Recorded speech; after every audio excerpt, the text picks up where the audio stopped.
আব্দুল জব্বার সরকার।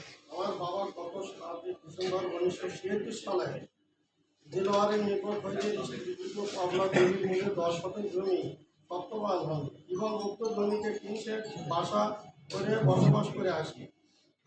এরই মধ্যে 1984 সালে রংপুর হাউস বিল্ডিং কর্পোরেশনের দৃষ্টির অফিসেরা দলিল করে দিয়ে হাউস বিল্ডিংয়ের কাছে লোন নেন। কর্পোরেশন হইতে 3 সেপ্টেম্বর 1984 তারিখে উক্ত জমি বা বাসা ডিস্ট্রিক্ট করে দেয়।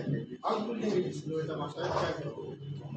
তারপরে ৫৩,০০০ টাকা কিস্তি করে 3 কিস্তিতে ১,৯০,০০০ টাকা আমার বাবাকে ৫০,০০০ টাকা কিস্তি করে ১,৯০,০০০ টাকা ঋণ গ্রহণ করে উক্ত টাকা দিয়ে একতলা বাসা নির্মাণ করে।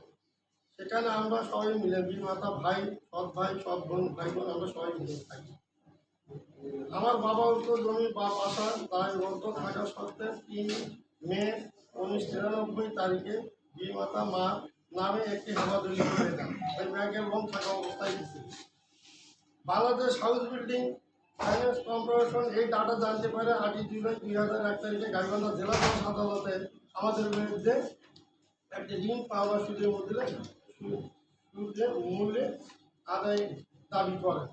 এই সুযোগে ভাইকে আব্দুল কালাম আজাদ মিথ্যা অভিযোগ দেয় আমার সৎ মার নামে আর সৎ ভাইয়ের নামে তোদের টাকা আমি ৭ লক্ষ টাকা পাবো, ৭,৩০,০০০ টাকা পাবো। কিসের টাকা? তোমরা আমার কাছে নিছো, হাউস বিল্ডিংয়ের লোন দিল, এই করে টাকা পয়সা করে নিছে। আর আমরা সৎ মায়ের কাছ থেকে আমরা একটু বাইরে সরেছিলাম, ওই বাসার কিস্তি তুলে দিয়ে আমাদের ওই সৎ মা বাসার কিস্তি পরিশোধ করবে, কিন্তু উনি আর করে নাই, উনি ভরা বাদ দেয় নাই।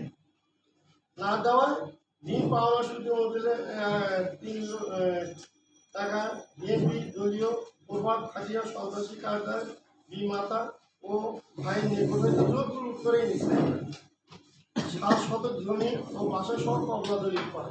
পরে তারা ওই জমি প্রকৃতি মালিক নয়, আমার ভাইও নয়, আমার বাবাও নয়, আমার মাও নয়, আমিও নই, কেউই নাই। প্রকৃতি মালিক হলো ব্যাংক। এই মর্মে মাননীয় আদালত উক্ত দলিল বাতিল বলিয়ে গণ্য করে।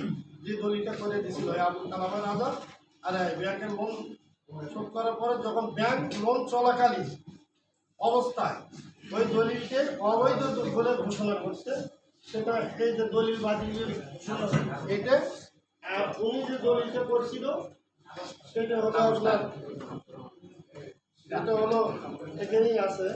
সে দলিলটা হলো ৫,০৫,৭49 নাম্বার। সেই দলিলটা অবৈধ করছে, এখানে পুরো স্পষ্ট লেখা আছে, দলিলটা অবৈধ বলে ঘোষণা করছে।